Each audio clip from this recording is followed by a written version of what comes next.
I don't have to worry about kicking off Instagram for this stream because vertical video does not do so well for live coding. So we're not going to worry about that too much. But just double checking, it looks like everywhere else is coming through. Um, I do have two special guests today, and one of them you can see currently. So, special guest number one, this is Vito. Vito's one of our kittens. I guess they're not, I don't know when they're not kittens anymore. He's a cat. He's still young, so there's one. Vinny is the other special guest, so we have Vinny and Vito joining me today, but um, Vinny's really funny because he's always climbing on stuff. So Vinny, as soon as I opened the door to the office, Vinny did what he normally does, which is either one of two things. He will go over to the couch and start using it as a scratching post, which is awful. I hate it. Um, or the other thing that he does is that he just immediately goes up to the couch and goes "Loop," and like slinks underneath it. So, special guest number two, Vinny, is currently underneath the couch, and I'm sure he'll pop out at some point while I'm streaming here. So, welcome to both the special guests. There's Vito taking off. See you later, buddy. Okay. Now the problem is that Vito is the trickster. So he looks like he's all calm and stuff right now, but Vito is definitely going to be causing problems. He's very curious, very curious, and needs attention a lot of the time. So he might be jumping up. It's kind of like the typical cat, like persistent on climbing on your keyboard and things like that. So we'll see how he does on this stream. But so far, if I can turn my camera a little bit, you can see it's very it's not focusing, but he's basically sleeping in front of my whiteboard. So we're safe for now, but not for long. But anyway, today we're going to be doing some live coding. The goal is to get to coding, but ultimately what I'm trying to do here is migrate my WordPress blog over to a Blazor blog engine. So this is a stressful thing for me. The thought of it like just makes me feel not so great. I feel like if I can equate it to something else for people that have had to have a big move for your house and stuff, like the stress leading up to that, because it's just a lot of stuff that has to get done. That's kind of how I feel right now. And the problem is that like I really desperately need to move off of WordPress. So my blog setup right now is WordPress and LightSail, and the combination of the two, I don't think it's necessarily LightSail, but my WordPress setup is basically every 2 to 3 days is just crashing. I can't tell why. It's got to be some plugin. I have tried turning off plugins. I've tried like WordFence is one of them in particular that I've seen can chew up a lot of CPU. But what I observe with my blog is that once it's not responsive, if I check out on LightSail what's up, it's usually some type of like ridiculous CPU usage just starts out of nowhere and then kills things. So either what will happen is like the processes that are running, like so whether it's WordPress itself or ouch. See, Vito is already climbing my leg. I knew this might be a challenging thing to do, but he's getting me good. Good thing I got jeans and not shorts on. So I observed that the CPU climbs up ridiculously high and either kills off the processes and then I just have to restart them, or it gets even worse, which is, and I don't know how this is possible. It seems like there should be a way around this, but it chews up so many resources that the VM and the container inside of it basically aren't able to communicate. So I literally have to kill off the VM, and it really sucks because it takes a while. So and when I say a while, I mean it's not like hours, but up to 10 minutes. And it's not like I have like a million users per second to my blog, but it sucks. I don't want to have to like every couple of days go be like, oh, I guess it's time to go restart my blog. It's pretty crappy. Um, so I'm seeing questions in the chat. Yes, link to my blog is here. So Need an extra slash in there. This is my blog. And on YouTube, hey there, why doesn't LinkedIn Live have a chat feature? It should. So if you actually notice, Frederick here is on LinkedIn and it's working. It's just that they use a commenting feature instead. So LinkedIn, I should actually join. So I'm in there. Oh, yeah, it's really just the comments. So if you leave a comment, it shows up in the chat. Kind of weird, but that's just how it works. I wanted to fake DevX. I wanted to /new line not send. Sorry. Anyways, hi. Yep. Good to see you.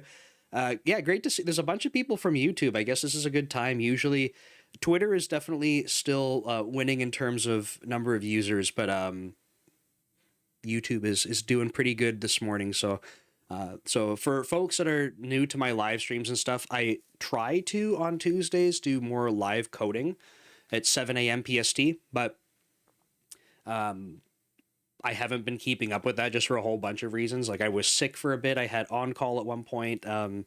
Yeah, just like a bunch of stuff. It didn't line up too well. So I try to keep this time for live coding. And then the other live stream I do is the night before. So I just moved yesterday's live stream to 7 p.m. PST to make it a little bit earlier for folks. That one, if you're more interested in like career stuff, general software engineering, not necessarily live coding, that's the live stream that I would recommend. This one is usually more hands-on. Now, in full transparency, like my goal is to start with this blog engine, which we're going to jump over to in a second. I don't think I'm not going to be fully migrating my blog in like a single session like this, but I want to get familiar with the blog engine that I'm going to be using. It's from Steven, and I don't know how to say his last name properly, Steven Giesel, I believe.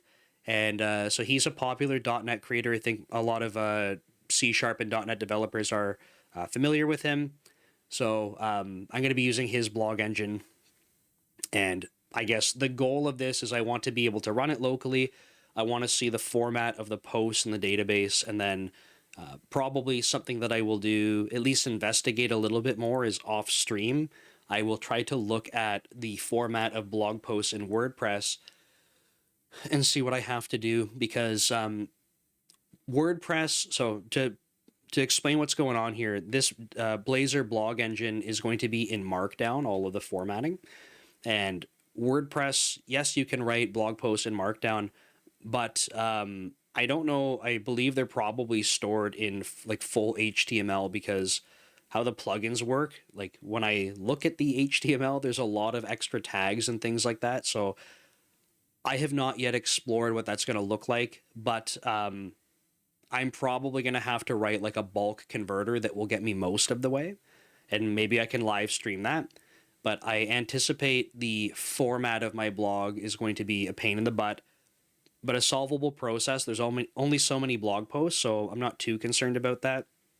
The other, I'm going to call it a concern. It's not really that big of a deal, but I don't want to have, when I migrate over, I'm not standing up a new domain. I'm keeping my domain, and it's going to mean that I have my running WordPress site, and eventually when this one's running, the Blazor site, I'm just going to point to the new site.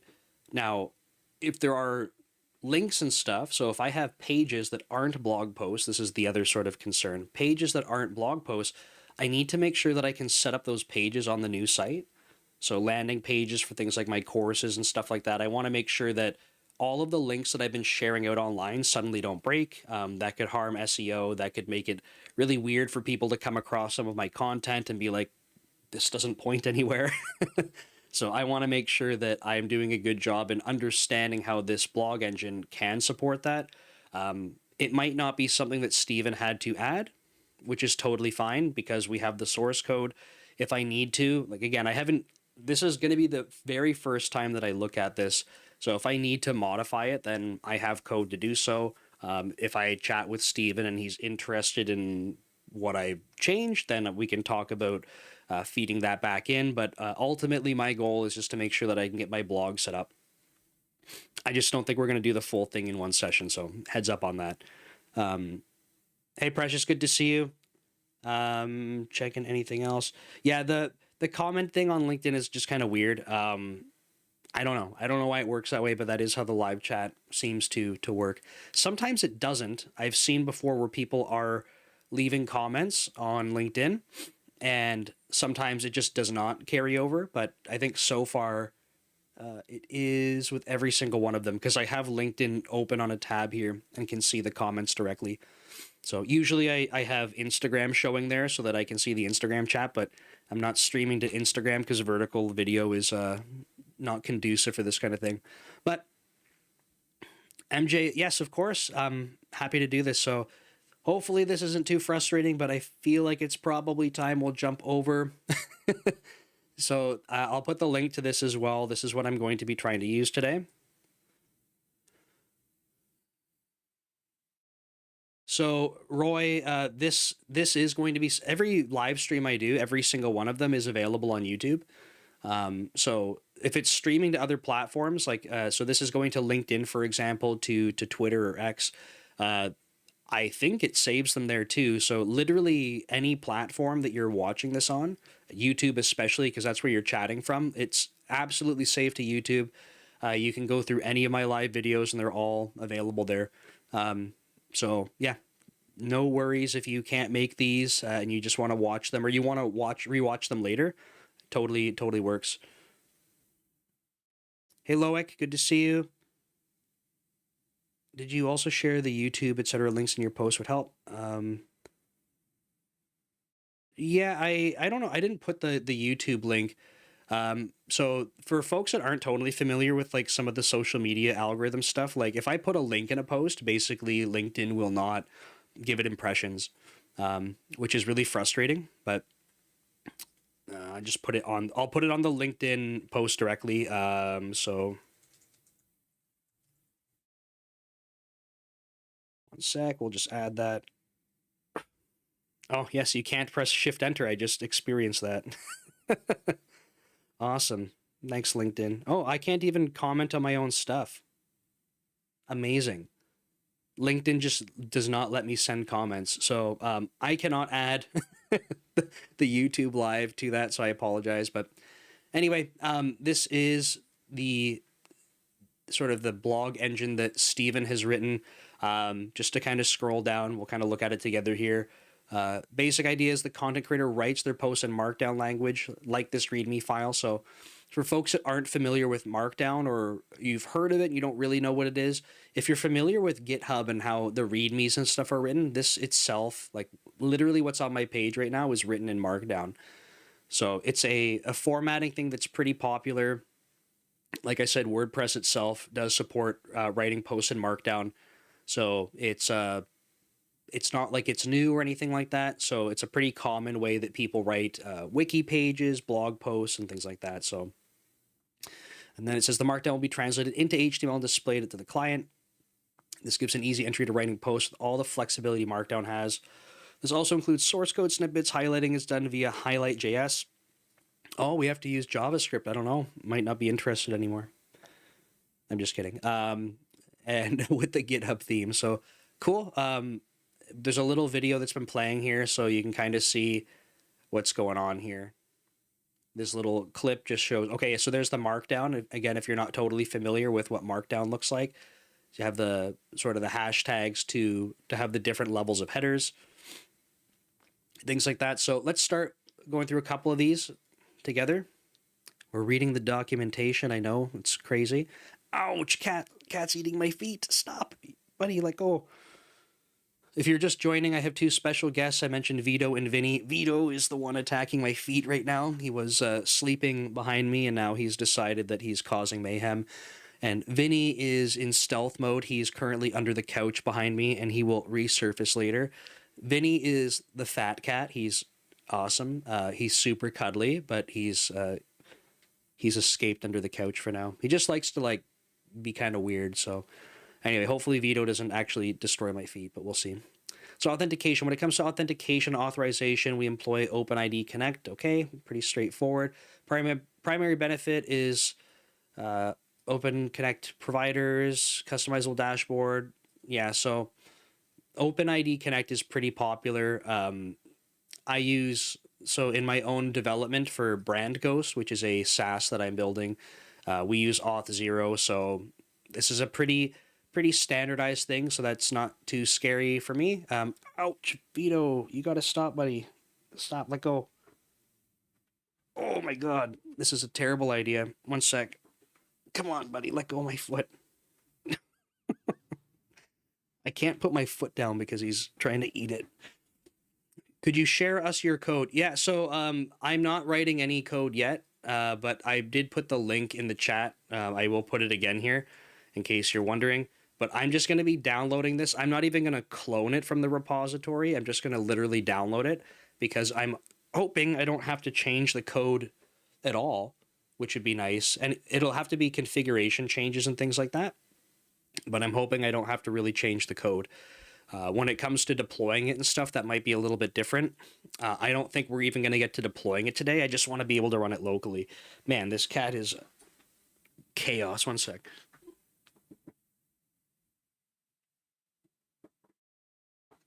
Okay, buddy. So this is Vito. I want to say he's a good boy, but not right this moment. So we'll keep him there for a sec. Okay, comments, another thing. I have comments on my current blog. I don't find a lot of use in them.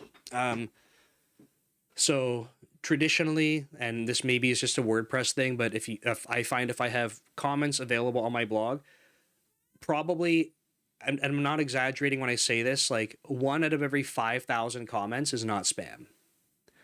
So opening up comments on my blog is probably just a recipe for a pain in the butt.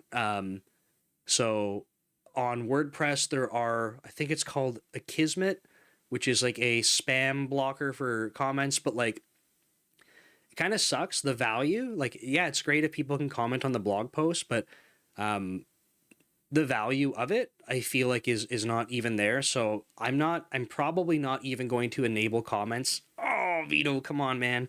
You got to stop. I'm probably not even going to enable comments just because historically it's been problematic. I have used Discuss as a plugin, man, like in 2013 when I had my blog first starting up. I used Discuss. I haven't heard of this one. Discuss? Interesting. Yeah, but I'm probably not even going to enable comments for what it's worth. Storage provider is an interesting one. I think... Oh, interesting. I was going to say I was going to just go with SQLite for today so I could see, and I might go with SQLite locally just to see it running and then have like kind of see how I'm going to be storing stuff. Because again, part of what's going to have to happen is I need to take all of my posts from WordPress, which is going to be in a MySQL database. I need to be able to take those, transform them properly, and then insert them into whatever database I'm going to be using. In production, it's probably going to be MySQL again. I don't use SQL Server. I'm not going to be using SQLite in production, but maybe to start things off locally, just so I don't have to go run a server, I might just do that. So this seems pretty straightforward. You're going to have to mess around with dates with SQLite. Yeah, that's... Funny you mentioned that. Yeah, I spent the company I worked at before. Oh, Vito, stop. The company I worked at before Microsoft. It was a digital forensics company, and we stored everything in SQLite. And some people don't know this, but SQLite does not have first-class like date time types. So you either store it as a number or a string, and it's just kind of interesting. So, hi Vito. Yes, I see you. Now he's climbing up. There's Vito. You gonna hang out here? Okay, he's gonna sit on my lap and lick my arm until there's no skin left. Thank you, buddy. Okay. So yeah, I'm gonna start off with SQLite, I think. Just to keep it simple. And then this is the other thing I was kind of interested in. So again, for people that write blogs, like one of the goals usually is like you want to have your blog be discoverable. So search engine optimization is very important.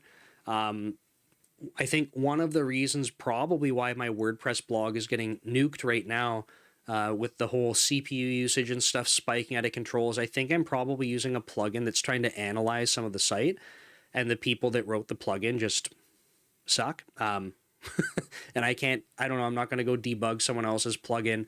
So there's a whole bunch of stuff that I'm going to want to make sure that when I bring it over, I want to see what I get kind of for free in this blog engine. And if I don't get it for free, how do I make sure that I have a way to add it? So for example, you can use different tags and stuff on your post to be able to have Google show different types of results. Like, not going to be relevant for my type of blog, but if you were a food and recipe blogger, you might have noticed on Google, if you search for recipes, sometimes you'll see special results called out with like cards and things like that, and you can see like the recipe inside of Google, and that's because it's just using special tags in your blog post. The same thing actually does work with videos. You can have video search results get pulled out, so that might be an option. And like, I've had people say that, you know, they'll search my videos, or they'll search a topic and they'll see my videos and stuff come up from my blog. So I want to make sure that if I don't get that for free by using this, and I suspect I probably don't, I just want to make sure that if when I'm importing stuff, that still holds true, or else my rankings and stuff will get killed off. Not the end of the world if I can rebuild it, but at the same time, there's that to think about. And then the other thing is, as I'm writing new posts, how do I make sure that, like, what am I going to have to do manually? Because I'm going to want to automate anything that's manual. So hey, Rob, good to see you. And will I do the DB data transfer process in live? I probably will. I just don't think it's going to be today because I want to do some exploration with this code. So I think at this point we've gone through the docs. I probably should reopen the storage provider one. And probably download this stuff. So we haven't even downloaded it yet. Like I said, I'm just going to be downloading it. I'm not going to clone it. Not yet, at least. And the reason for that is I just want to muck around right now, and then we'll see. The goal is to not have to change code, but odds are we're gonna have to change some code at some point. So let's see what's up. Let's get this pulled over. Okay, I'm just going to take this folder. Sorry, it's going to be tiny because I'm on a 4K resolution and what's being presented to you is just one corner of my screen. So let me get that on my desktop. And then we'll get it opened in Visual Studio and see what's happening. And Vito is done with sitting on my lap, which means he's ready for feed again. So why not download the release code? Probably just because I want to be working on whatever's latest to try it out, but let's see where that branch from.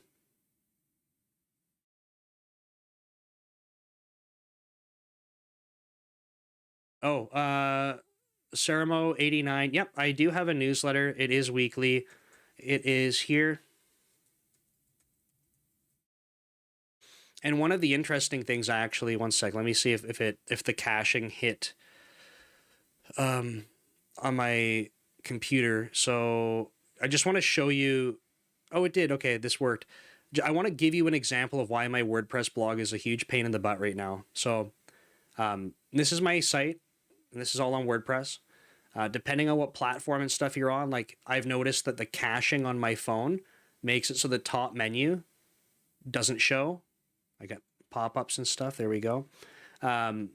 So when I'm on my phone, most of these are gone. Like, I lose the home button. I think I get an ebooks link and courses. So if I am on the courses page, let me click it and go there. And look, the weird background stuff, like that styling, it's not like that. It's like the CSS is broken. So something's weird in the theme, and it's the result of minimization and caching that's doing this. But when I'm on this page on my phone, I don't have a home button. I'm stuck here forever, which is kind of weird. The other thing that I wanted to call out is, like, see the gap in these pictures? This is also a result of a caching problem. So if I go clear the cache on my website, all of a sudden the gap here is reduced. Don't know why, just is that way. And then periodically it goes back to looking like this, which is ridiculous. I'm on the 64th issue of my blog my newsletter right now. And for context, I have the original copy of my newsletter always on my website, and then I cross post to the Substack.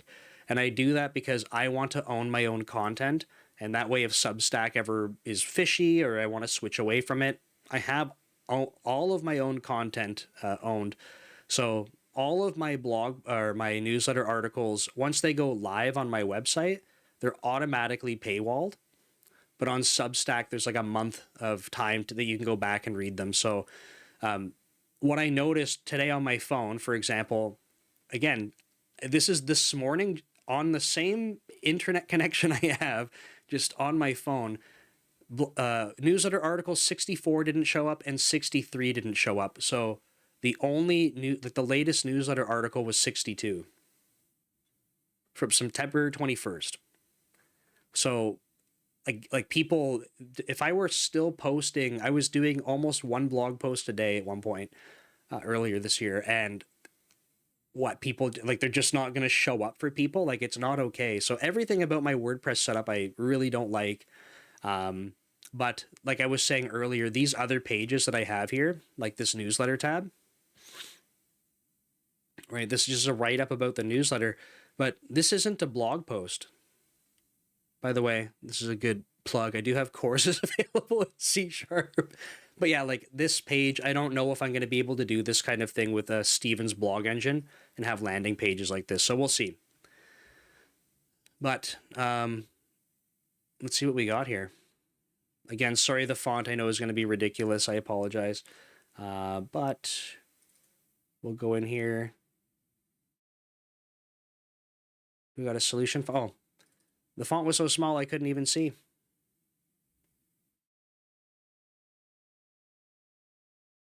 Let me dock this. Come on. Windows isn't giving me the icons. Okay, so sorry, it's going to be hard to read. He has it broken into 3 projects here: domain, infrastructure, and web. So if we go open the domain one, this is just going to be like, you can see even it says entities on it. I'll zoom in. So maybe a little bit out for us, but so these are going to be the different sort of data transfer objects or the entities that we can work with for a blog post: title, short description. Are there, maybe I should ask in the chat, are any of you considering writing a blog and you haven't done it before? Like, it's a new concept for you? So I'd be curious to hear if you're like, hey, this seems interesting, I've never written a blog before. Do any of you have blogs? I'm just trying to maybe get a feel, if you're willing to type in the chat, like kind of, you know, your current level of knowledge on this stuff. Because if there's questions you have about what you're seeing here, I can explain a little bit more. Like, short description, for example, is like probably means like meta description, which is going to be the little blurb that you'll see on search engines. So if you don't have it, usually what will happen is it'll take the first X number of characters and drop it in, but you have this opportunity to write a short description, which can be more SEO optimized.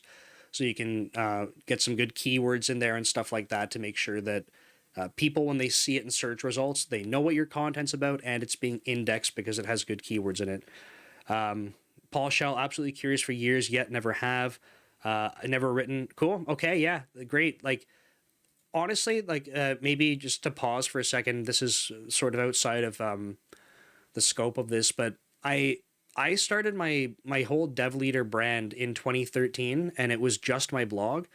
And I only started blogging because when I was put into a management position pretty early on, it had been a little bit, and I said, like, it's probably time, like, I put some effort into learning how to be a manager, and I wanted to do the whole like learn in public kind of thing. So I figured if other people are going through this, like, I might as well like write what I'm learning about. So Dev Leader started off as a blog like purely focused around like I'm transitioning from an individual contributor to a manager, and I still have to, in my role before, I still had to balance like individual contribution. I was still coding with managing. So I wanted to write just to be able to share that kind of stuff.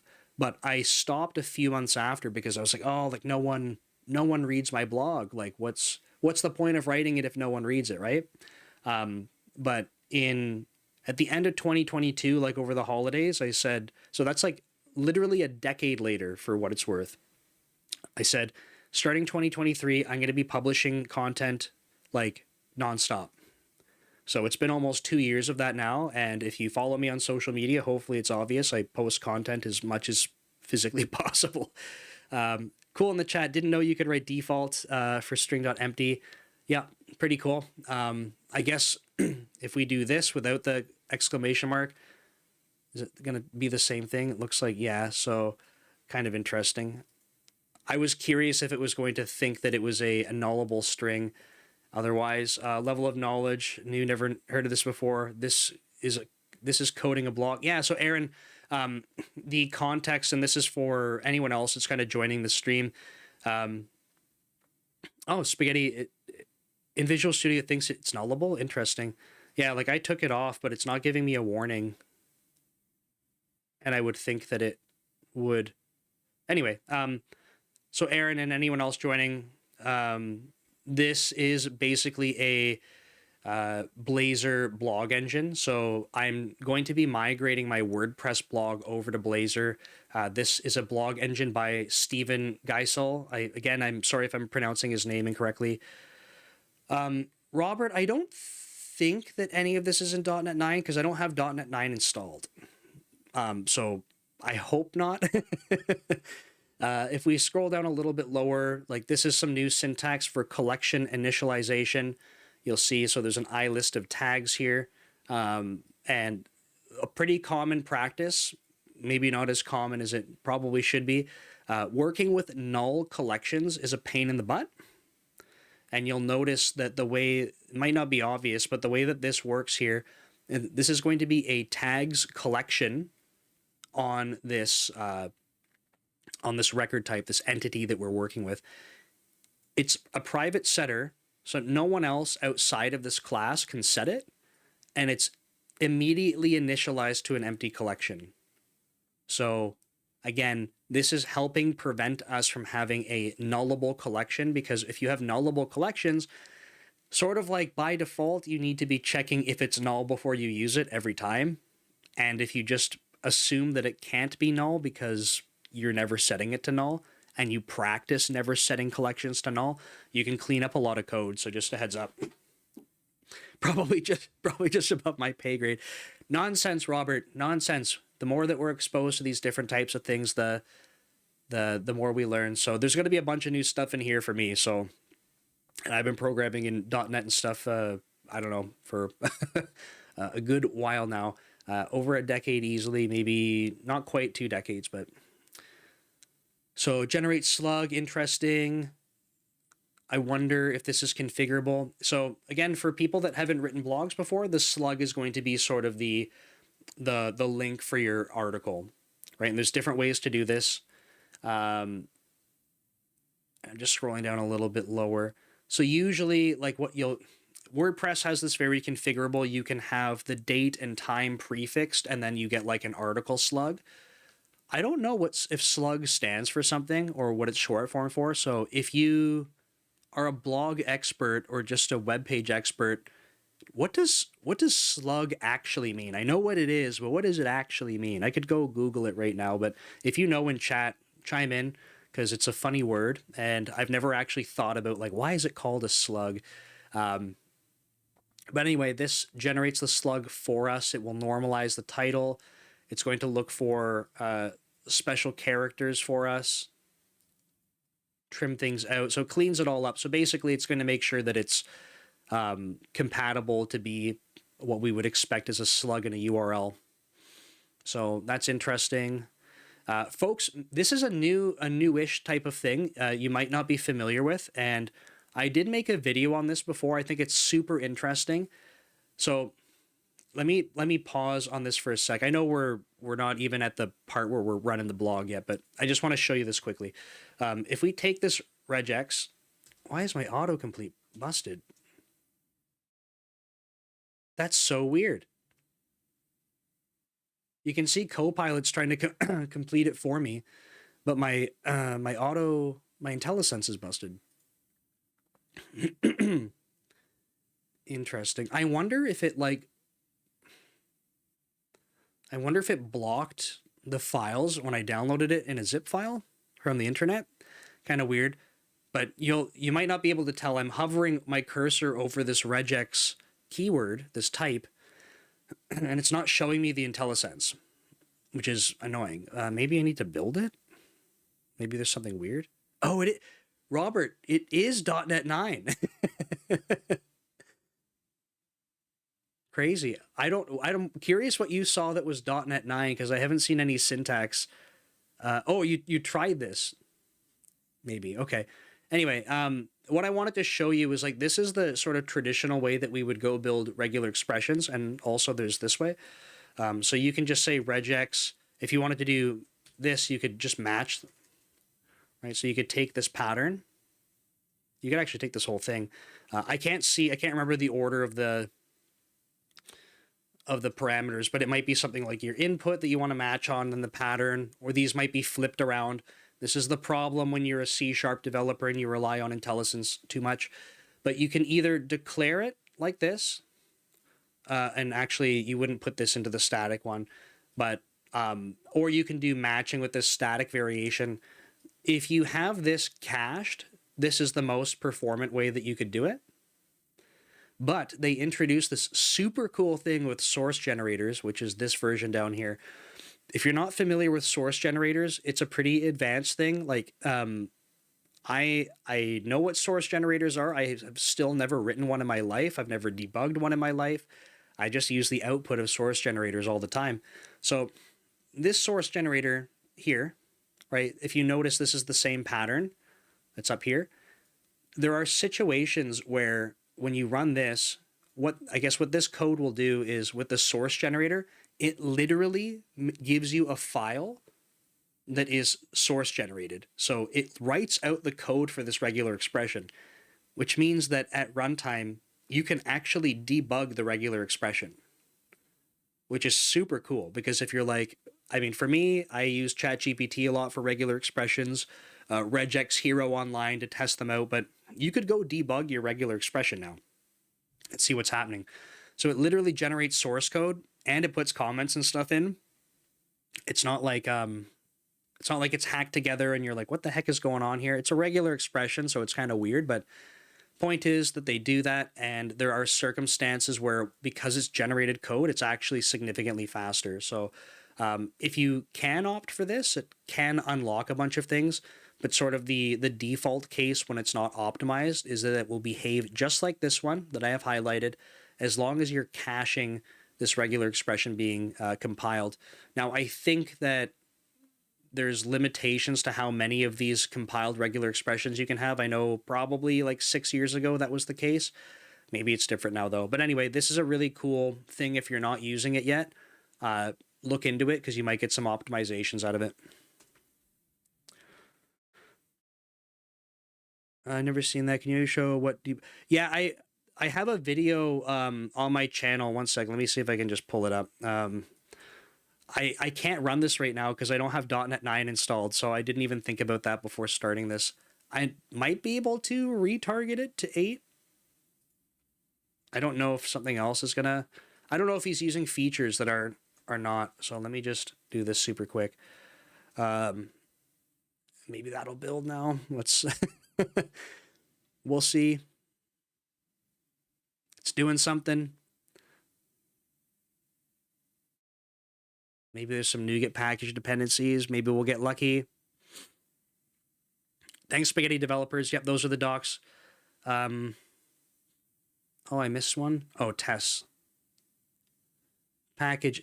Oh, okay. So now I'm going to run into this issue with NuGet packages. Again, I might be able to downgrade them. For the point of this discussion, it might be worth me trying to just get through this.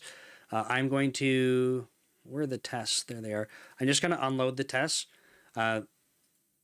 There's an inside joke there with some of the guys I work with that one of the guys, he is a good developer, but he's early on when we were working together, he took a product management role, and it was funny because when he would code with us and stuff, he's really good at getting things like working, like very good at it. He likes to say about himself that he's like, he's not the best programmer and stuff anymore, but we always joke because like to get things done, he would be like, the tests are in my way. So he would just unload the test projects, code up a bunch of stuff, get it working. And he knows that he's supposed to turn the tests back on and get things tested, but sometimes he would just forget. So that's our inside joke with him. And I felt kind of dirty when I just unloaded all of these, but it's for a good cause. Clean and rebuild. Download the release version. Yeah, is the release version on .NET 8? Maybe that's what I should have done in hindsight, but yeah, maybe let me have a poke at that. Where's my window? Let's go back here. So does it say what it's on? I don't know. We'll find out. Oh, it's blog 8. Yeah. Okay. And it says, well, V8. I don't know if that's for .NET 8, but is it coincidence? Is it true? We'll find out. If I don't have to go reconfiguring all the projects. Why is my head red? What's going on with that? It's just the light? Weird. Okay. Let's see. Maybe this one will build right away. And by the way, this is like, what you're watching is like real. This is how I mess around with stuff. It's not going to be smooth ever. I fully expect this kind of thing to happen. IIS. I don't want to use IIS. There's probably a Docker config, but whatever for now. Let's see. Can we build it?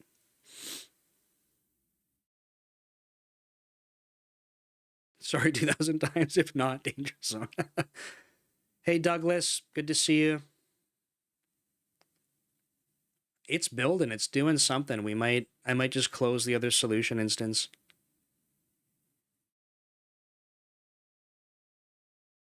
And spoiler alert, this is the YouTube video that's going to be going out on iteration and recursion, but we'll come back to that another time. Did it finish? Build complete. Oh, nice. Okay, so we did it. The other one's closed off. Thanks for the recommendation. Yes, the release one looks like it's on .NET 8. But that's a good reminder for me. I should probably get Net 9 downloaded. Okay, where were we at? We were checking out the domain. So we spent a lot of time scrolling through this guy. Let me make sure that I get this position and stuff so you guys can see a little better. We were talking about these regular expressions, and Spaghetti Developer put in the chat the link to the source generators for regular expressions. Again, super powerful. This is the constructor for a blog post. There is some guard clauses here. So can't schedule publish date if the blog post is already published. So some, like I said, some guards. Updating. Again, some guards. Cool. Okay. Pretty simple stuff though. These are like everything in this folder is like sort of these domain models, right? So he has a base class. It's an entity. So every one of these things that I'm jumping between, you'll see inherits from entity. So everything is just going to have an ID. Interesting. Sorry, let me go back up blog post record. So off the top of my head, a blog post seems like it's the entire blog post. Did we have the markdown? Oh, the content. Yeah. So this is the actual body of the blog post. And blog post record, interesting naming. I wonder if this is like almost like a list item or something, but that doesn't even make sense because you would probably have a title and stuff. So I don't know how blog post record gets used. Kind of interesting. But we can go look for all the places it's used, right? So we could check that out later. Enumeration. So this is a generic. This syntax gets a little bit wild. Let me zoom out so you can kind of see more of it. This is the kind of thing that probably a lot of us don't write very often. So it's a custom enumeration type here. Very interesting. Frozen sets. So there's this concept of frozen collections that are pretty new. And the frozen collections are truly like immutable. And I will explain this briefly for just a second here. So we have things like I read only collection or I read only list. They are a read only interface to a collection. That collection itself can be mutable. So to give you an example, if I made a new list, let me just put it here. Oops, public void. So if we had something in here, right? If I make a new list of integers and it's called ints perfect. Okay, so this here, what is it not like? Oh, it's telling me it's unused. Yes, thank you. This is mutable, right? I can go add, right? I can go add 1, 2, 3 to this. Now, if you were to do this,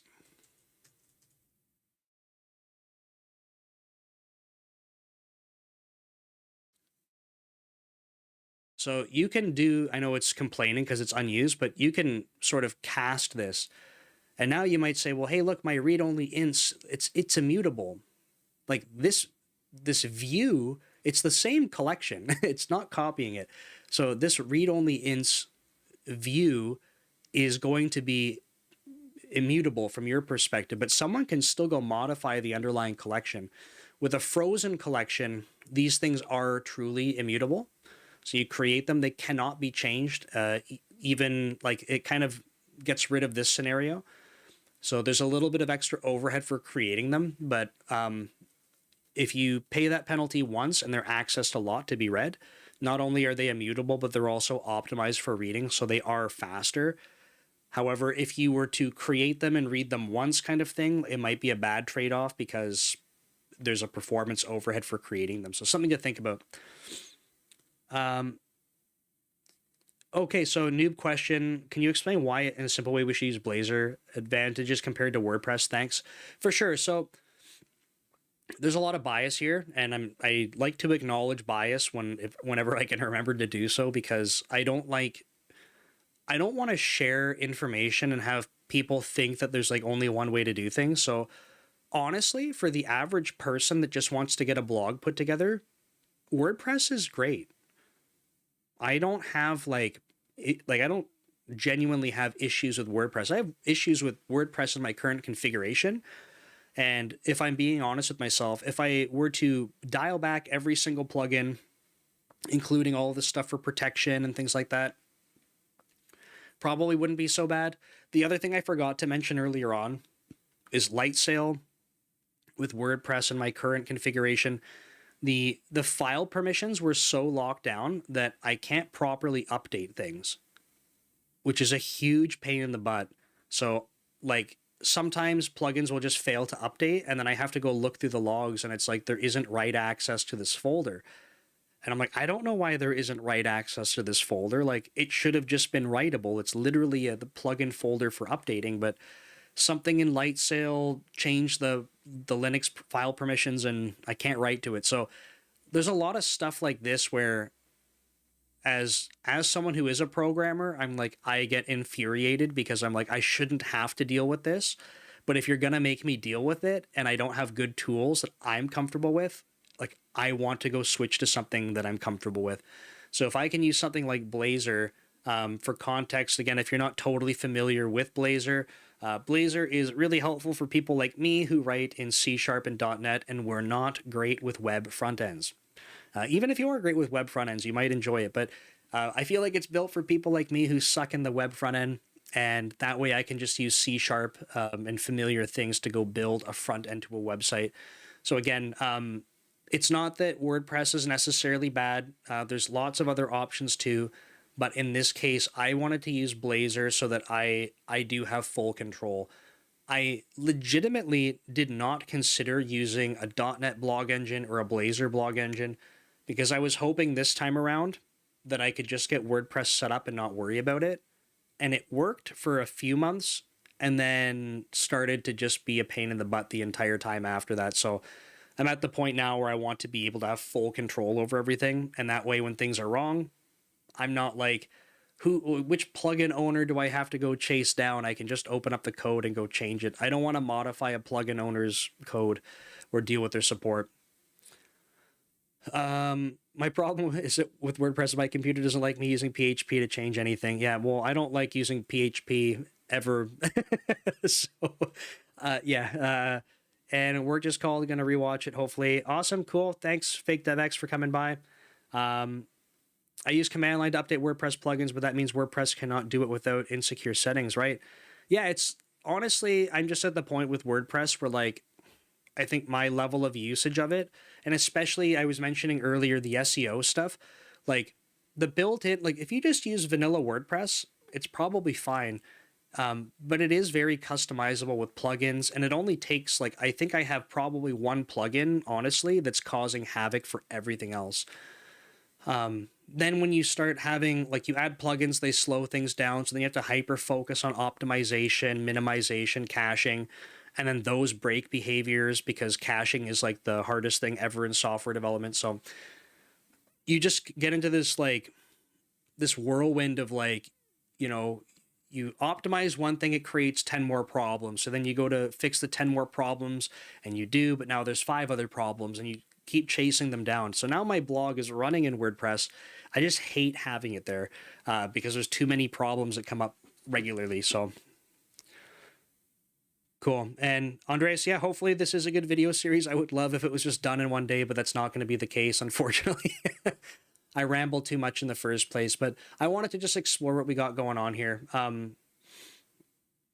So I just double clicked this one that said skill because it seemed interesting because it's not an RPG, but maybe that's for another day. But skill, I wonder if this is like on kind of like a profile page where you can indicate your skill level. Like if you have an author and you can have a, say like I'm a C# developer, so I can list C# as a skill and put a proficiency level. Maybe that's what this is.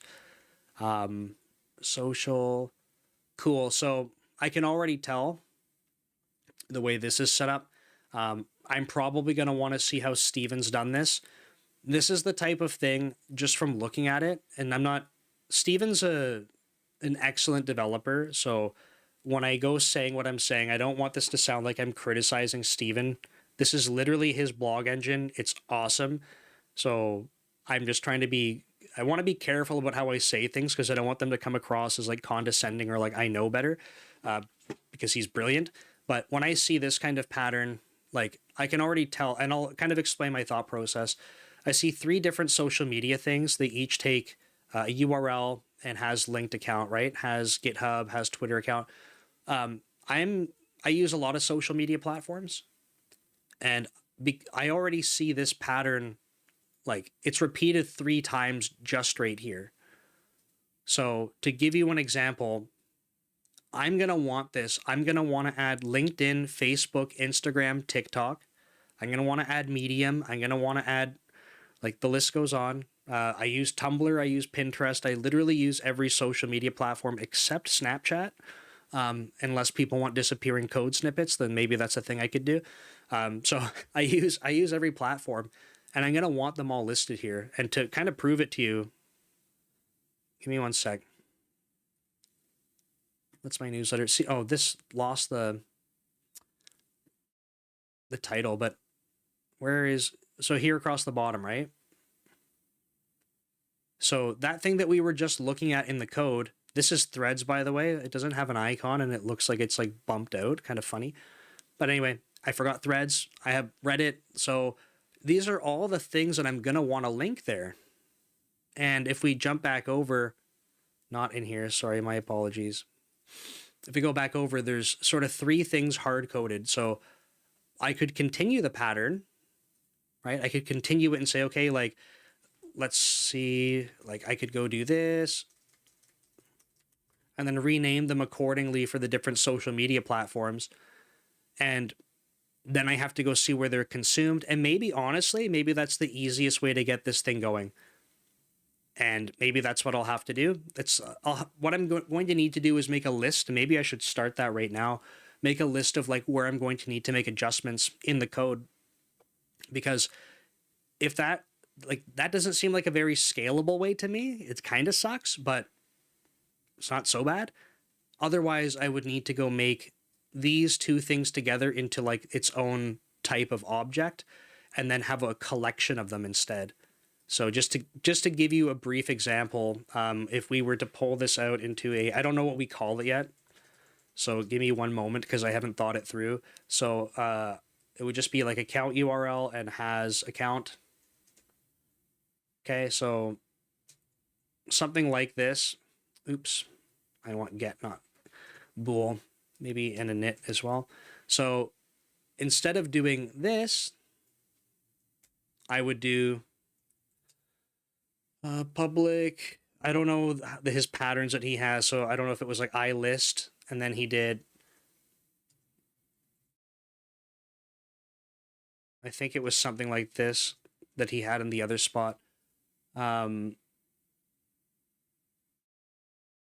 what? It didn't have the generic pulled in. So anyway,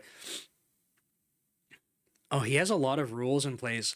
It doesn't let me use naming with 3 X's. It's like, no, you need to do this. Okay, I will use some lowercase x's in there. And that should have been init, not internal. And it doesn't like that either because I'm missing a curly brace. How am I missing a curly brace? What am I not seeing here?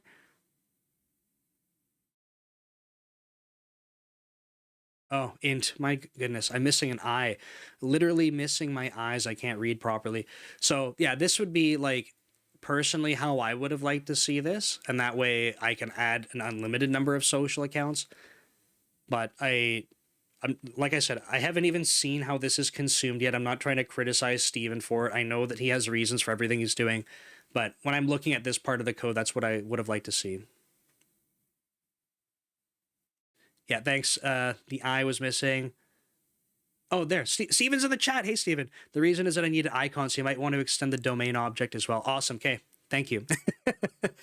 Awesome to see you here. I appreciate it. So, yeah, for folks that are interested, Steven is on LinkedIn. He's in the chat. So this is his engine. So I don't know, Steven, I missed when you might have joined, but thanks so much for being here. And this is super cool to go through. So I think right now this is the first spot where I'm probably like, I need to make some adjustments for my own needs, but on the priority list, it's going to be pretty low.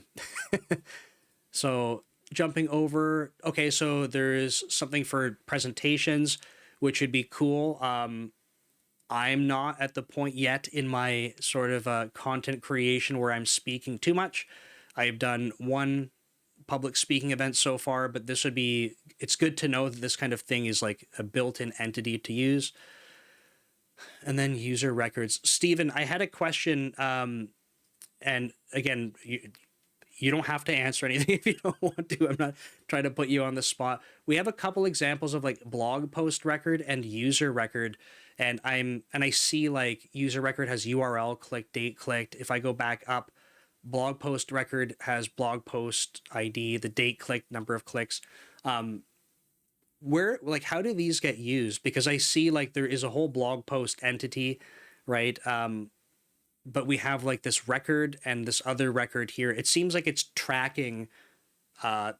Maybe that's what it's for, if it's like tracking. So just curious, how much time do you have? I do have about another hour that I plan on streaming, maybe a little bit less. So, but yeah, I just wanted to start walking through this and seeing how things are set up so that I have an understanding of what's going on. But so far, this is pretty awesome. The persistence part is where I'm curious. I think basically every click is recorded into user record. Okay, awesome. That's good. So if I jump back here for folks, because I had questions about this guy and blog post record, as Steven's saying, they track, like when things are clicked, it will just record the number of it. So that's cool. Get some insights and telemetry on that. every 10 minutes aggregate into blog post record. Oh, very cool. Okay. Cool. So like I said earlier, before Steven joined, I was saying like what I should do to obviously, and I'm going to have to do more in depth on this, is just find all references of it. For me, the best way to go understand the usage is to not look at the tests. Tests for me are a really good way to understand the scenarios, but I just want to know like high level where it gets used, right? And I think finding all references and then going through like the actual code and then seeing like, okay, where does this thing get used is probably going to be a helpful way for me to understand what's going on. And then, like I said, from there, diving into tests and saying, okay, like, what are these actual like scenarios that deserve some attention? So, so Steven's saying, for me, I wanted to see how many blog posts are clicked per day. Yeah, cool. Okay. So you can see how often a blog post is clicked for each day. That system goes around the whole concurrency issue and log stuff. Awesome. Okay. No, that's great. I appreciate that. Thank you. Just like literally from seeing the name, and I was just noticing it had a count for, oh, sorry, that's the URL. This one here had the count. The only thing I could think of was, I don't know, like some thing that we were counting with the blog post, but I had not yet gotten as far as seeing the usage in the code. So very cool. Persistence. So I was saying that I was hoping to try and get some SQL stuff set up. The production thing for me will be MySQL. To get going, I was thinking about just using SQLite. So that's why I'm not looking at the other ones. I find, this is just personal preference, I find that in-memory stuff is convenient, but I think the problem is like, it depends on the implementation of it, right? So if I check out this repository, I've found from my personal experience, using something in memory can be great because you're like, I don't need to go set up any databases, even a SQLite file, I don't have to worry about it. But the problem that I find is like, depending on the implementation of an in-memory provider, what can happen is that there's such a level of separation between like how an actual database works and using like something that's dictionary backed or something like that, like truly just a collection. Something like Link to SQL. A lot of people use this, especially if you're using the entity framework, right? You have like Link to SQL type syntax. Like you get different behavior when you're using in-memory collections versus not. So if you're just doing something on a dictionary versus with a database, there are some things in expression trees that cannot be mapped to SQL.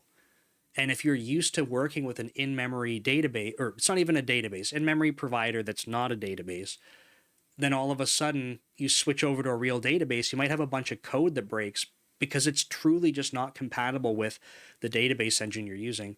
So personally, I find, and again, this is just literally a personal preference from my experience, I will only use in-memory stuff if it's backed by an in-memory actual database. So like a in-memory SQLite database or something like that. And then I know at least I'm dealing with the syntax for the database. Otherwise, my personal preference is just to jump right to SQLite because, yeah, it's going to be on disk, but like it's very, very simple to use. If you've never used SQLite before, I think a lot of people, they hear SQLite, and especially because it has light in the name, they're like, that's not a real database. If you've worked with mobile phones, there's a lot of apps that exist for mobile phones, and you'd be surprised, but basically every single one of them on your phone is a SQLite database associated with it. I know this from working digital forensics, not from building tons of mobile apps, but SQLite is a very popular database format. So maybe not something like you want to use in a big distributed system, but it's very capable. It is very fast. People are like, oh, it's, because it's just a file on your computer, it's going to be slow. No, it's very capable of holding lots. You can check out the SQLite documentation. Their website lists out a bunch of stats for it that are mind-blowing, like how big the database files can get, because people are like, you can't have like a gigabyte SQLite database. You can have like very, very large SQLite databases and they're still fine. So it's a pretty interesting database technology. Yeah, and like even Steven's saying, right, for a blog, SQLite will be good enough for 90% of cases. it's literally just a file on the same computer. You don't have to have a whole server running for it. I'm probably just going to stick with MySQL because I want to use, like when I go to put this into production, I want to be able to have it hosted. I want to be able to take advantage of, I was using AWS for a bunch of stuff. I'm going to probably use, I'm moving a lot more things to Azure. Sorry, my cat's attacking my feet again. And probably take advantage of things like replication and things like that, just so I have a backup and never have to worry. I'm just going to go back and read some of Steven's comments. So yes, earlier I recorded more than just clicked on a blog post. For example, how many people clicked on About Me? Cool. And shame on me, I never renamed it. Yeah, and then Steven's saying, a very fair point, as you said, SQLite in memory is so much more convenient. Yeah, so it's, again, I don't want to say this kind of stuff to tell people, hey, it's wrong if you go do an in-memory provider and it's just a dictionary or something like that. It's not that it's wrong. It's just that I have found in multiple cases, not just at Microsoft, even at the company I worked at before at Magnet Forensics, where people get caught off guard, where they're getting all of the benefit of this in-memory database for playing around, and then they don't realize that there are some things that just don't transfer over to, like the expressions don't transfer over to SQL. So just a heads up. Yeah, it's good point, Steven. So backing up a SQLite database is very easy. You copy it, you paste it. It's just a file. The only time that can get a little bit weird, and it's not so bad, is like in the journaling mode. So you can have a journaling mode for SQLite, which is like a wall and SHM file. So instead of your SQLite database being one file, it splits into 3 when it's open. So there can be some weird things there where, depending on your read and write access, you need to copy those all 3 files. What will happen the next time you connect to it on the copy is like it will replay the journal, because the journal is sort of like the steps that need to go be applied to the database. And when you connect to the new copy of it, when you instantiate the connection, it's going to say, oh, I have to go apply this journal. So it goes and does it for you. So yeah, I think Steven's totally right. Working with SQLite for blogs and stuff is probably, for most people, all you need. So it is a great option, even if people don't think about it as like a first class kind of thing. The only nice thing for you in memory, 0 setup. Yes, collections are native to .NET, rapid prototyping. Yeah, so this is excellent point from Steven. It's funny, I'm highlighting the text in the chat as I'm reading it. I realize now you guys can't see what I'm highlighting, but so as he said, rapid prototyping, it might be a reasonable choice. 100% agreed. If you were just like, I want to press play on this and see it work, and you don't want to think about any files or anything else, great, go do it, right? If the things that you're trying to tackle in your prototype or what you're playing around with have literally nothing to do with the SQL side of things, by all means. In every scenario that I was explaining where it was not a good choice is literally because people were focused on manipulating and reading data, thinking that they were like, hey, I didn't have to go set up a Postgres database or MySQL. I didn't have to do anything. I didn't even need a SQLite database. It's just in memory. And they're focused just on the reading and writing, and that's where they get burnt by it. So it is totally a fair option. Okay, so in the mapping, let's go check some of the things out here. This is going to be for Entity Framework Core. Cool. So max length required. So some of the conditions and stuff that we have set up on our record types are entities. So if we recall blog post, right, if I F12 on this, remember we were looking at this earlier inside the domain folder. So that I forgot, it's not going to expand in the left nav here, but I wanted to kind of show it. So this blog post is the same one that we were on up here. Okay, so this is just the mappings for Entity Framework Core.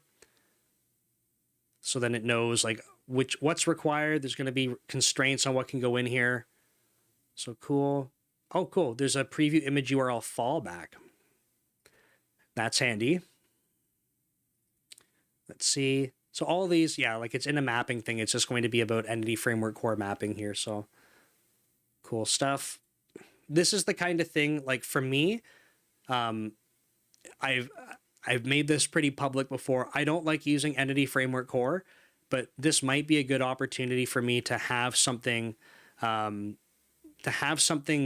that's working with Entity Framework Core by someone that knows what they're doing. Because what happens for me is every project I go to use it, I'm like, okay, this time I'm using Entity Framework Core. And then I start and I'm like, I feel like I'm fighting against it. And then I just go back to using raw SQL and Dapper usually. And I just do it all myself. But like I said, having it in place already, for me, this is one of the best ways that I learn. So to give you an example, if I was working with Steven's stuff here and I was like, man, I'm having a lot of issues. I'm just making this up randomly. I'm having a lot of issues because like I really need my profile information to have just like why is it limited to 512? Like I can see like where to do that, how to change it. And then if I were like, oh, actually, I noticed that there's a weird bug and the sort order can have some weird constraints. Like now I go, oh, I wonder if I can add in at the Entity Framework Core level some other constraints on the sort order. Like by seeing examples of other things, for me, that helps so much in going, oh, I am able to do something like this. Like it's almost like it inspires some ways to approach things.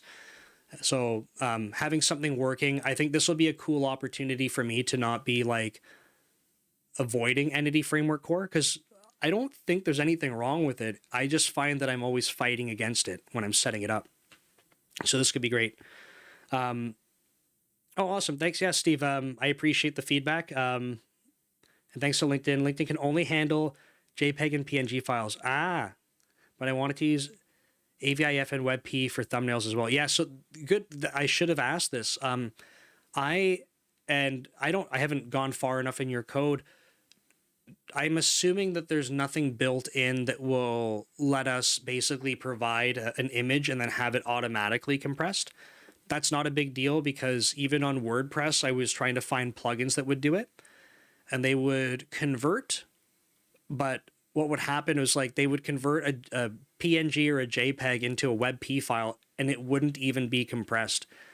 And then I go on to the site I use is Cloud Convert, and it does an amazing job with compression. So I have been manually doing it. If there's a built-in thing, that would be kind of cool. If not, I will keep doing it manually until I get frustrated and say maybe I can build something into this if there's an option for it. So something I'm kind of curious about. Not until now I wanted to integrate Azure Blob Storage, but never did this until now. Cool. Okay. No, that's cool. So we have the DB context here.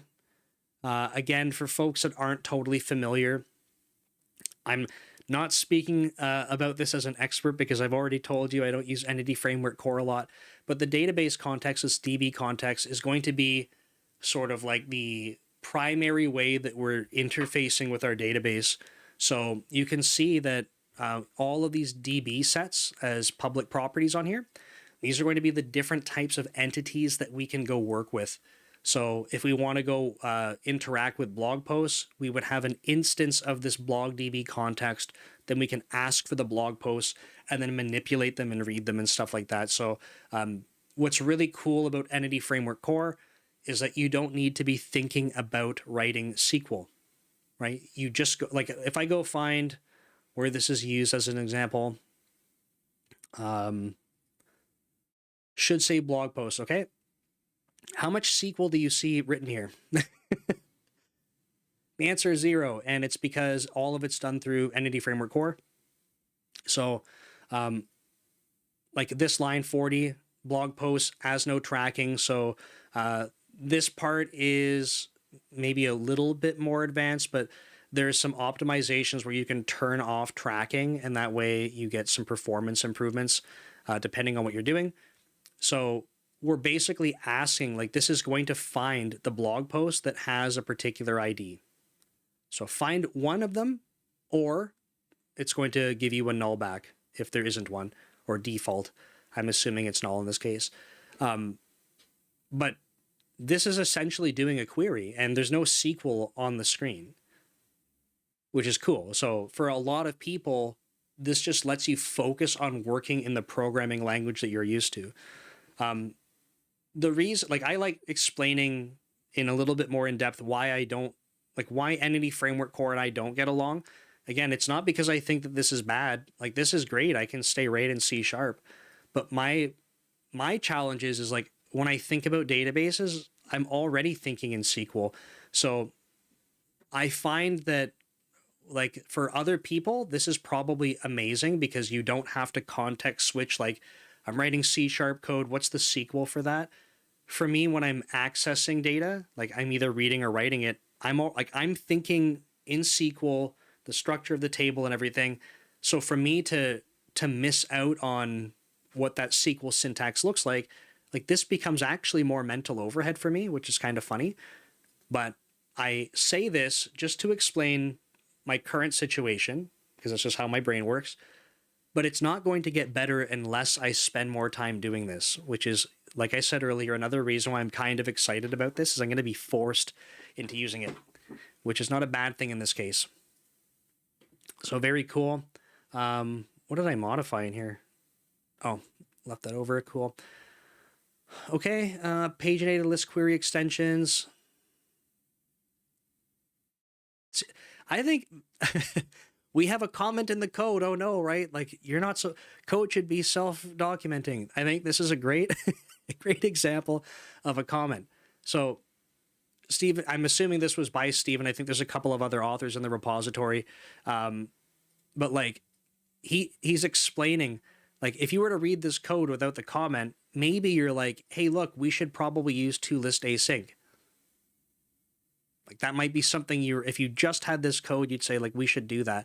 And he's saying, I tried it. It performed poorly, and explained why, and then links to a Stack Overflow thing.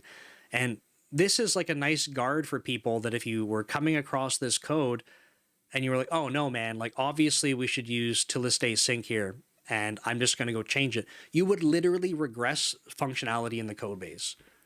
It would become slower, according to what Steven or whoever the author was for this particular bit of code. So for everyone who's like comments in the code, don't do it. Like, I think, anyone who's giving you hard and fast rules where never do something or always do something, there's always some spot in the middle that's going to be okay. So Steven's saying, even with Entity Framework, you'll hit certain walls quickly, and it's sometimes hard to anticipate how the query will perform. The advantage here is I wrote code that works with SQLite, SQL Server, and MySQL. Yeah, so that's a good call out. Where was it? I kind of, whatever, I was looking in the tests anyway, but Steven's got a really good point here. If you, like, he was able to release this, right? And it's using Entity Framework Core, and no one is tied to, like, he didn't say, guess what? You're stuck with SQLite. I hope you like it. He's written something using Entity Framework Core that allows you to swap out the database implementation. Now, you as an individual, you might not publish your blog and then go, and then, I don't know, like 2 weeks later say, you know what, like, SQLite's been great, but I want to go to MySQL. Try that out for 2 weeks and go, oh, that's been great, but I want to go to RavenDB. Like, it might not be you that's doing the switching, but it's kind of like generic collections, right? Like, wrote the code once, and it's going to be compatible with a bunch of database engines. So that is one nice benefit of using Entity Framework Core for sure. And when I write stuff in Dapper, to give you an example of where this falls down, it's like I build my own repository classes, and then I will go write SQL queries. Ideally, I'm not using like super unique functionality of that database engine. But if I do, what I would need to do is create a new repository instance and leverage that new repository for a different database engine. So if I was using SQLite specific syntax in one repository, I would just have to go recreate the repository for MySQL or for Postgres or something like that. Is this engine from Steven open source? Yeah, I believe so. Like, I downloaded the code. I didn't see what the licensing was. Steven's on the chat right now and could tell you, but I am pretty confident the license is totally open. License, what's it say? It says, you owe Steven tons of money if you even look at this. Nope, it says MIT. So there we go.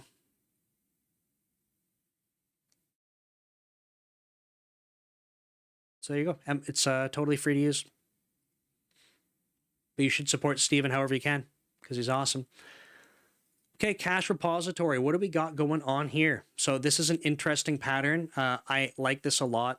What do we call this? This is like a decorator, I guess. So if we look, the cache repository itself is an iRepository type, but you'll notice it also takes in an iRepository. It's inception, right? So this is a decorator. What we're able to do is take in a repository and then we decorate it, or we put a wrapper class around it, and then it has the same interface. So what's cool is if you were using a repository somewhere, this repository interface, if we jump over to it, it has these different methods on it. Okay, it's kind of like CRUD. You have your create, get, your sort of like create, read, update, delete kind of things going on. Some of them are in bulk, what have you. But we have this interface. Now, if you were already using that interface somewhere, you could basically wrap that interface with a cache repository and it still meets the same interface. So it's a direct drop-in and supports caching, which is really cool. I've personally used this in my failed SaaS from a year and a bit ago, I think. It was called Meal Coach. So all of the repositories we had like an optional sort of caching layer around them. Which is super handy because you could basically avoid tons of database access if you didn't need to do it. And the nice thing was that it had the same interface, right? You could just wrap it and then you get caching for free. So that's super cool. Cool. Let's see anything else in here. The iMemory cache. Oh, and this is the built-in .NET stuff for the memory cache. Awesome. I wonder, can we see where it's used? That's in the tests, but here is, this is going to be in the, what's it called? The dependency container extensions, right? So these, I'll see where this is called just so I can show you first. Oh no, I got to find the calling spot. It's probably right at the entry point though. So sorry for jumping around, folks. Give me one sec.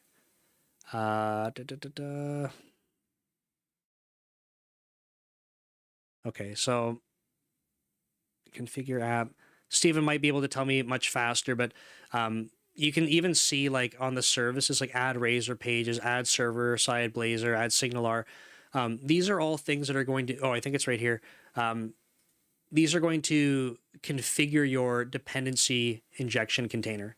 Okay, so what this, I'm trying to figure out. I don't know from anyone who's watching this, right? You might be very familiar with dependency injection, you might not be, but a heads up, when we're constructing objects in C#, and this is the same thing in other languages, a lot of the time a pattern that we strive for is constructor parameter passing. So that means that if you have dependencies for the class you're working with, that you can pass those in when you're constructing something. And this is inverse to inside of a constructor newing up a dependency. And the reason that you do this is that you allow other people, you're inverting the control here, you're allowing other people to tell you, use this dependency. Like, you don't need to know the implementation, you just need to know the contract that you're working with. So we pass things in through the constructor. And this is a common pattern we do. But one of the side effects of this is that when you take it to an extreme, this program.cs file, like your entry point, what ends up happening is that you have like thousands of lines of code that are just like creating instances of objects and passing them in.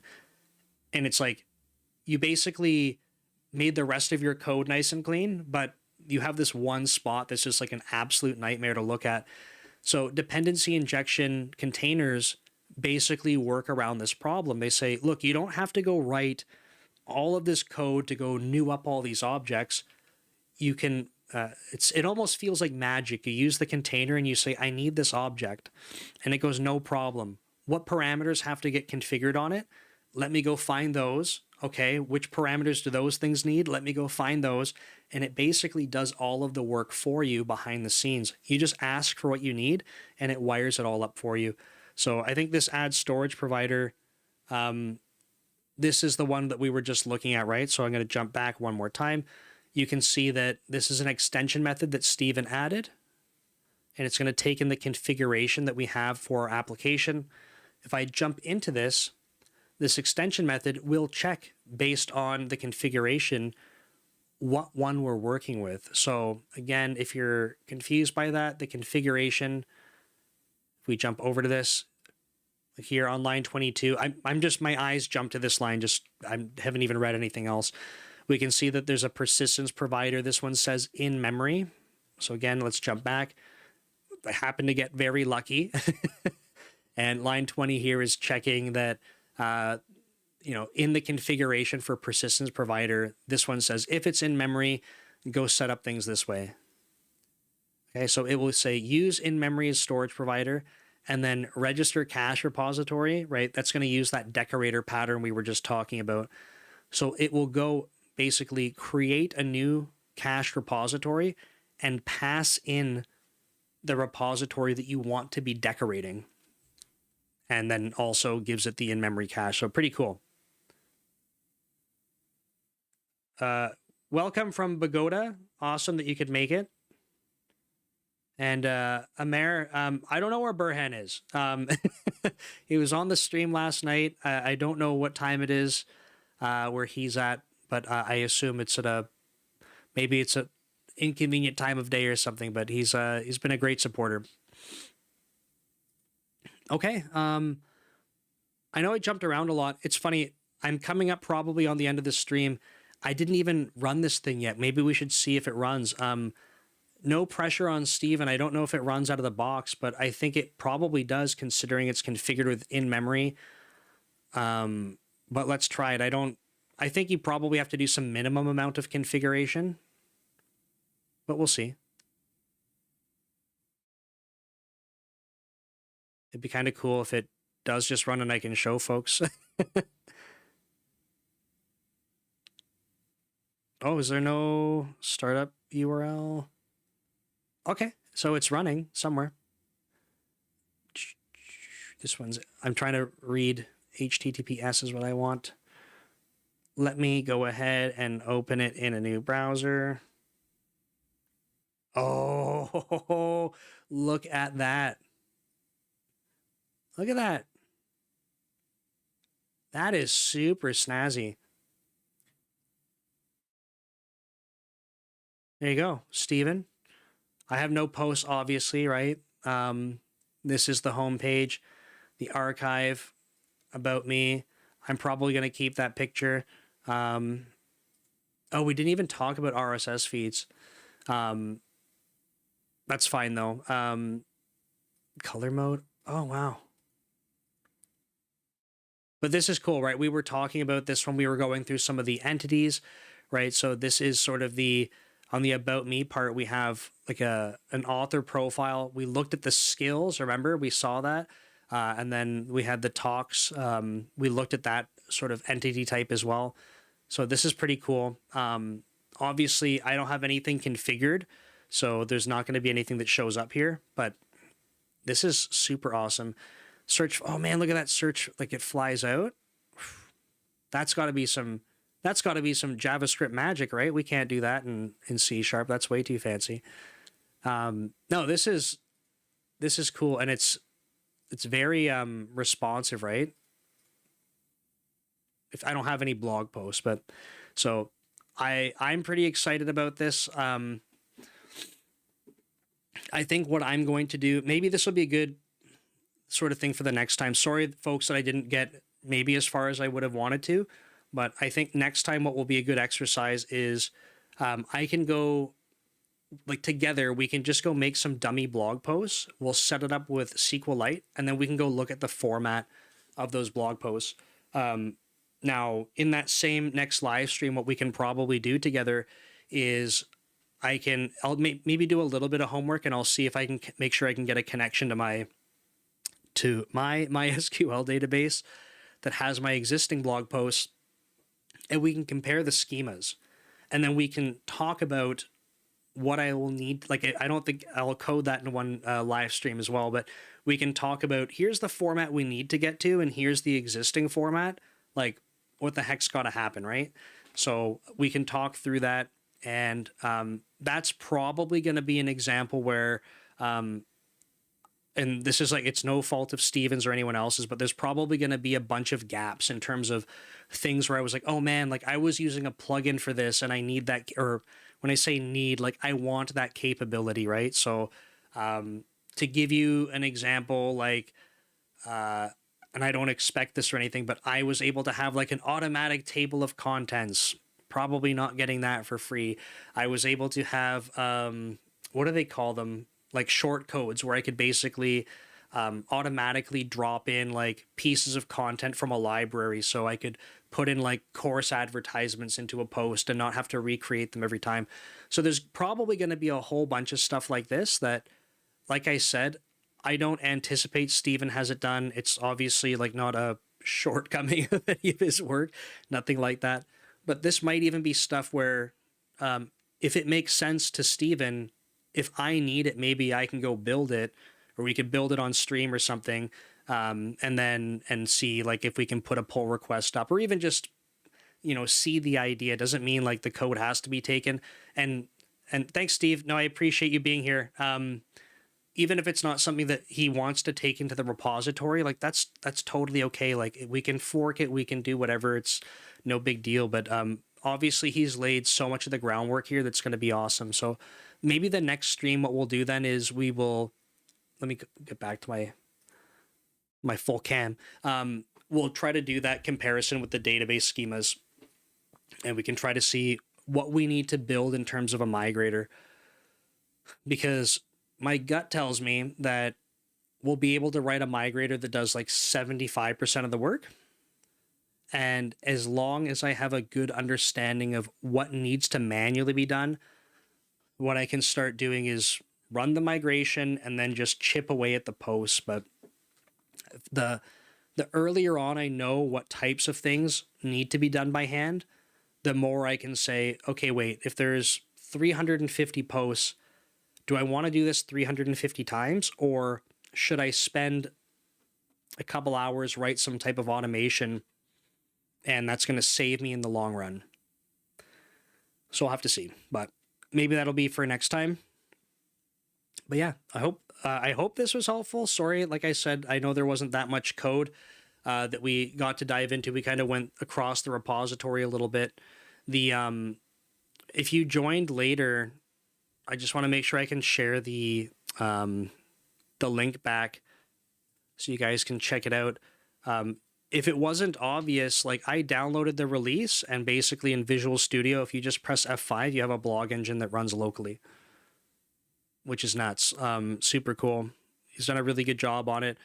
This is the link to it. I just put it back in the chat, so you can check that out. And yeah, I think that's probably a plan for next time. So thanks for checking this out. If you, like I said, if you are getting started trying to write a blog, is using Blazor and .NET the best option for you? Like maybe not. Maybe using WordPress or something else is totally fine for you. I mentioned earlier in the stream, I'm at the point where my goal was that my blog should be very hands-off. I shouldn't have to worry about it. But I basically have to worry about it every other day. Like I woke up this morning to alarms on my blog, and I'm going, okay, do I have to, like restart the whole virtual machine? Like it's such a pain right now. So if I have full control, at least, then I don't have to worry about stuff. And that means if I don't get plugin access and stuff like that, guess what? We got more stuff to build, and that's okay too. So thanks, folks, for checking this out. I will try to do this again next Tuesday, same time. And yeah, I appreciate y'all being here. So we will.